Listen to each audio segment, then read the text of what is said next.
विरारमध्ये कोटींच्या बनावट नोटा जप्त करण्यात आल्यात। शिरसाड फाट्याजवळ वसई गुन्हे शाखेने कारवाई करत एका कारमधून 500 रुपयांच्या या नोटा जप्त केल्यात। एका आरोपीला ताब्यात घेतलं गेलंय। मांडवी पोलीस ठाण्यात नोटांची मोजणी करण्यात आली आहे। दरम्यान या रॅकेटच्या मुख्य सूत्रधाराचा शोध घेण्यासाठी पोलिसांची पथकं रवाना झाली आहेत, अशी माहिती देखील आता सूत्रांनी दिली। या सर्व घटनेचा मांडवी पोलीस ठाण्यातून आढावा घेतलाय आमचे प्रतिनिधी मनोज तांबे यांनी। थेट जाऊया।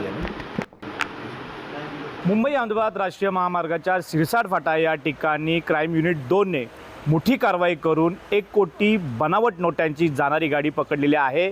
आणि सध्या ज्या गाडीमध्ये ह्या नोटा पकडल्या होत्या त्याच गाडीच्या बाजूला मी उभा आहे। हीच ती MH48 BT 8686 नावाची गाडी आहे। आणि या गाडीमध्ये 1 कोटी रुपयाची जी रक्कम, जी बनावट रक्कम जी होती ती पोलिसांनी आता हस्तगत केलेली आहे। आणि सध्या मांडवी पोलीस ठाण्यामध्ये ही गाडी उभी करण्यात आलेली आहे। मांडवी पोलिसांकडून जे आहे त्या आरोपीसह पैसे जे आहेत ते ताब्यात घेण्यात आलेले आहेत। आणि मांडवी पोलीस ठाण्यामध्ये जे बनावट नोटांचं जे पैसे आहेत ते पैसे मोजण्याचं काम सुरू आहे। प्राथमिक मिळालेल्या माहितीनुसार ही जी गाडी आहे ते गुजरात लेनवरून मुंबईच्या लेनवर जात होती आणि त्या दरम्यान या गाडीला पोलिसांनी पकडलेला आहे। मात्र अशा पद्धतीने बनावट नोटा ज्या आहेत त्या मार्केटमध्ये कोण घेऊन येत होतं, कशासाठी घेऊन येत होतं, याचा मुख्य सूत्रधार कोण हे अद्याप जरी समोर आलं नसलं तरी मात्र जो मुख्य आरोपी जो आहे तो सध्या ताब्यात आहे। मनोज तांबे, साम न्यूज, विरार।